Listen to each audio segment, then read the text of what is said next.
얼마 전에 어떤 분이 댓글에 이런 문제를 주셨습니다. 목사님, 저희 집사람은 지었던 죄들이 영화필름처럼 지나가는 것을 보면서 강력한 성령 체험을 했다고 합니다. 하지만 저는 이런 체험이 없습니다. 교회를 다닌 지 10년이 넘었고 성령님에 대한 강력한 체험을 사모하는데 왜 저는 이런 체험을 못하는 걸까요? 저에게 무슨 문제가 있는 걸까요? 라며 질문을 주셨습니다. 저는 신앙 상담 중에 이런 고민을 하는 분들을 많이 만났습니다. 이 중 어떤 분들은 이렇게 말하기도 했습니다. 목사님, 저는 하나님을 강력히 만난 사람들의 간증을 들을 때면 나도 모르게 마음이 위축되곤 합니다. 왜냐하면 저에게는 이런 체험이 없기 때문입니다. 라고 말입니다. 여러분, 우리는 예수님을 구세주로 믿으며 하나님을 아버지로 믿고 살아가는 그리스도인들입니다. 그런데 여러분, 왜 어떤 분들은 강력한 성령 체험을 하는데 왜 또 어떤 분들은 이런 체험을 못하는 걸까요? 이번 시간에는 왜 이런지, 또 이럴 때 우리가 어떻게 하는지에 대해 함께 배우기 원합니다. 저는 오래전에 이런 체험을 한 적이 있습니다. 고등학교 때 친구와 함께 다른 교회 철야 예배에 가게 되었습니다. 당시 그 교회의 철야 예배는 매주 밤 11시에서부터 4시까지 진행되었습니다. 저는 친구와 함께 예배당에 들어갔습니다. 그런데 들어가는 순간 인상이 찌푸러졌습니다. 왜냐하면 사람들이 기도하는데 너무 시끄러웠기 때문입니다. 이걸 보면서 교회가 마치 시장통처럼 느껴졌습니다. 그러면서 아니 꼭 이렇게 기도해야 하나? 하나님이 귀가 머셨나? 라는 생각이 들었습니다. 왜냐하면 저희 교회는 이런 식으로 기도하지 않았기 때문입니다. 기도할 때도 침묵으로 기도했고 찬양할 때도 박수를 치지 않았고 거룩하게 예배를 드렸기 때문입니다. 그래서 찬양하면서 박수치고 기도도 시끄럽게 하는 것을 보면서 빨리 아침 오기만을 바랐습니다. 아침이 와야 버스를 타고 집에 갈 수 있었기 때문입니다. 이러면서 마음속으로 이런 교회에 다시는 오지 않겠다고 생각을 하게 되었습니다. 하지만 한 주가 지났는데 다시 그 교회가 생각이 났습니다. 어떤 끌림이 있었습니다. 그래서 다시 그 교회에 가게 되었습니다. 둘째 주, 셋째 주가 되면서 문득 이런 갈망이 생기기 시작했습니다. 저는 당시 5분만 기도해도 기도할 거리가 없었습니다. 고등학생이 무슨 기도 제목이 많이 있었겠습니까? 그러다 보니 기도 시간에 눈을 뜨고서 사람들을 구경하게 되었습니다. 저는 이 밤에 이렇게 몇 시간씩 기도하는 사람들을 보면서 놀랬습니다. 이와 함께 마음속으로 나도 저 사람들처럼 저렇게 열정적으로 기도하고 싶다라는 생각이 들었습니다. 이에 대한 갈망과 소원이 생기기 시작한 것입니다. 이런 마음으로 다음 주에도 그 다음 주에도 철야 예배에 참석하게 되었습니다. 그러면서 5주차가 되었는데 이때 놀라운 경험을 하게 되었습니다. 기도를 하는데 갑자기 하늘에서 강력한 빛이 내려오는 것이 느껴졌습니다. 이러면서 몸이 뜨거워졌습니다. 그리고 눈앞에서 영화 스크린 같은 것이 펼쳐지더니 제가 살아가면서 지었던 죄들이 지나가는 것이 보였습니다.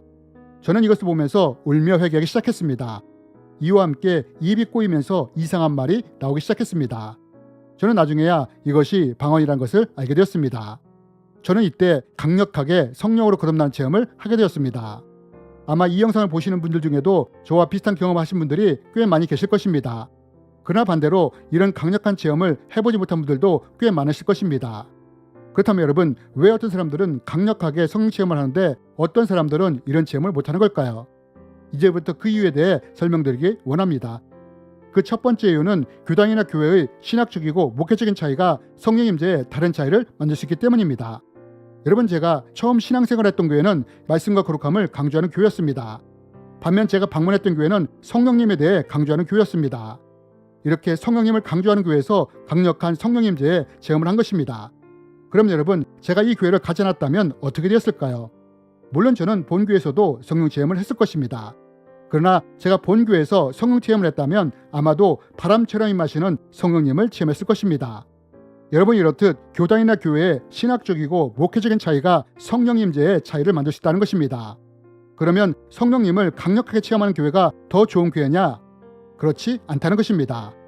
여러분, 우리는 성경에서 마태, 마가, 누가, 요한복음 있는 것을 볼 수 있습니다. 여러분, 왜 하나님은 예수님에 대한 삶에 대해 이렇게 4권의 복음서로 기록하게 하신 걸까요? 그것은 각 복음서에 다른 목적과 관점이 있기 때문입니다. 여러분, 각 교단과 교회도 마찬가지라는 것입니다. 하나님이 허락하심으로 다른 신학적 관점과 목적으로 교단과 교회가 세워진 것입니다. 이런 신학적이고 목회적 차이로 인해 성령님의 임재에 차이가 날 수 있다는 것입니다. 그러나 우리가 기억해야 할 것은 성령님이 불같이 임하시든 바람처럼 임하시든 이런 임재 차이와 상관없이 우리가 성령으로 거듭났다면 모두 구원을 받게 된다는 것입니다. 우리가 어떤 교단이나 교회에 소속되어 있든 상관없이 우리가 성령으로 거듭난다면 모두 구원을 받게 된다는 것입니다. 그렇다면 여러분, 또 무엇이 성령의 임재하심의 차이를 만드느냐? 그것은 우리의 갈망과 소원이 임재의 차이를 만들 수 있습니다. 여러분, 우리는 마가다락방에 120문도들이 불같이 마시는 성령님을 체험하는 것을 볼 수 있습니다. 그러면 이들이 이렇게 강력한 성령 체험을 하게 되었느냐? 그것은 이들이 성령 임재에 대한 갈망과 소원이 컸기 때문입니다. 여러분, 당시에는 예수님을 따르는 사람들에 대한 강력한 핍박이 있었던 때였습니다. 예수님조차 십자가에 못 박아 죽이지 않았습니까? 이런 핍박과 박해를 피해 사람들이 마가다락방에 모인 것입니다. 그러니 예수님이 이들에게 약속하신 성령님에 대한 갈망이 얼마나 컸겠습니까? 이것을 위해 이들이 모여 오로지 기도했다고 하지 않습니까? 이런 사람들 위해 성령님이 불같이 임하신 것입니다. 여러분, 성령님이 언제 우리에게 강력하게 임하실 수 있느냐? 우리가 강하게 갈망하며 소원할 때 성령님이 이런 사람에게 강력하게 임할 수 있다는 것입니다. 불같이 임할 수 있다는 것입니다. 그래서 세상에서 살다가 낭떠러지와 같은 상황을 만난 사람들이 교회에 오게 됐을 때 이런 사람들이 그 간절함으로 인해 성령님을 만날 때 강력하게 만날 확률이 높다는 것입니다. 반면 이런 상황이 아닐 때는 어떨까요? 만약 모태신앙으로 평탄하게 살아왔다면 이런 사람들은 어떨까요? 이런 분들에게는 상황적으로나 환경적으로 강한 갈망이나 소원이 없을 수 있다는 것입니다. 이럴 때 성령님은 강력하게 임하는 것이 아니라 오히려 바람처럼 임할 수 있다는 것입니다. 여러분, 예수님이 말씀하시지 않았습니까? 바람이 어디서 와서 어디로 가는지 모르는 것처럼 성령으로 하는 사람은 이렇다고요. 여러분, 이렇듯 우리의 신앙이나 갈망, 간절함이나 기질로 인해 성령님의 임재하심에 대한 차이가 날 수 있다는 것입니다. 또 어떤 때 성령님의 강력한 임재하심을 체험할 수 있느냐? 이것은 인간적인 차원이 아니라 하나님의 주권적인 뜻에 의해 이런 강력한 체험을 할 수 있습니다. 여러분, 다메섹 도상에 사도 바울이 예수님을 강력하게 만나면서 성령으로 거듭난 일을 경험하지 않습니까? 이런 경우는 하나님이 주권적으로 역사하신 경우입니다. 하나님은 바울을 종으로 쓰기 위해 강력하게 역사하신 것입니다.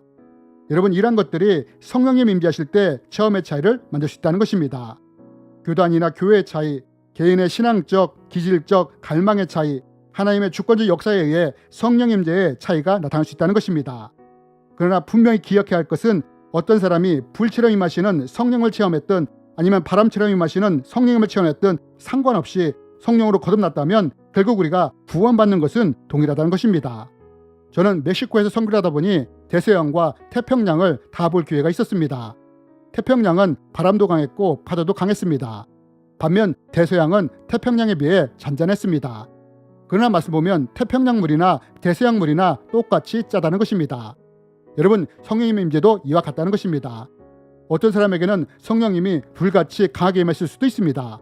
반면 어떤 사람에게는 바람처럼 잔잔하게 임하실 수도 있습니다. 그러나 성령님이 불같이 임하셨던 바람처럼 임하셨던 상관없이 거듭나서 구원받는 것은 똑같다는 것입니다. 파도가 강한 태평양물이나 잔잔한 대서양물이 다 똑같이 짜든 말입니다. 여러분, 우리는 교단이나 교회, 개인의 신앙적 갈망이나 소원, 하나님의 주권적인 역사로 인해 다양한 성령 임재 체험을 할 수 있습니다. 불처럼 임하시는 성령님을 체험할 수도 있고 바람처럼 임하시는 성령님을 체험할 수도 있습니다. 그러나 이렇게 성령님을 체험하는 것도 중요하지만 또한 중요한 것은 거듭난 이후에 성령님을 근심시키지 않고 소멸시키지 않으며 성령님과 동행하는 삶을 사는 것이 또한 중요한 것임을 기억했으면 좋겠습니다. 하지만 이미 내가 거듭났지만 이럼에도 불구하고 성령님에 대한 강력한 은혜를 체험하기 원하시는 분이 계십니까? 그럼 그 갈망과 간절함을 가지고 성령님께 기도하시기 바랍니다. 이와 함께 거룩한 성령님이 강력하게 임재하는 것을 막는 것들을 제거해 나가시기 바랍니다. 내 안에 해결되지 않은 상처나 죄와 같은 문제들이 강력한 임재를 막을 수 있기 때문입니다. 내 안에 혹시 상처로 인해 누군가를 미워하고 있다면 하나님 앞에 용서로 나가십시오. 기도하면서 해결되지 않은 문제나 죄를 떠오르게 하신다면 회개하며 그 문제를 처리하십시오. 그리고 신학적인 편견이 있다면 하나님 앞에 내려놓고 기도하십시오.